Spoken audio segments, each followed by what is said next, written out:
Communism advocates the social ownership of everything, productive assets, and all economic resources. The goal of communism is to achieve the ideals of equality, justice, and solidarity. Does that sound good to you? It does to many people. Unfortunately, it doesn't work and can never work. And it doesn't matter how hard we try. The question is, why?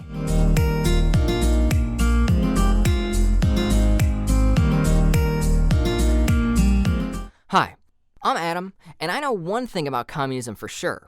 We can be glad that its most significant manifestations in the world are slowly disappearing. Communism, central planning, or political dictatorship are the main opponents to classical liberals, just as much as fascism. Why?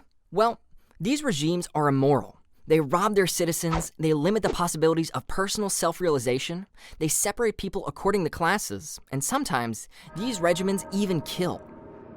Every totalitarianism dominated the entire life of the people who lived in it, literally from the cradle to the grave.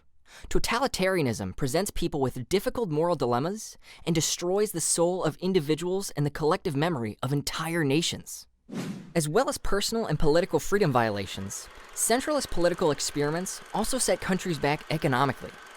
The comparisons of West and East Germany after 1989, North and South Korea today, or Vienna and Bratislava before the introduction of communism and after the regime ended are telling. Why does central planning always fail economically? What do you think? There's a simple reason for this. Free pricing system. No central planning commission or politician, not even the most powerful computer, is able to gather volatile, rapidly changing information in time and space about the supply and demand of the individual market players and their pricing ideas. The result? An improper pricing system that causes the incorrect allocation of labor, resources, and production. Supply and demand do not meet.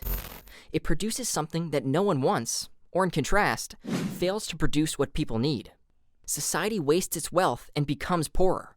The reason why communism has survived for so long is that market signals still penetrated the communist countries. From where? Either from other capitalist countries or from the so-called gray part of the economy that central planning creates.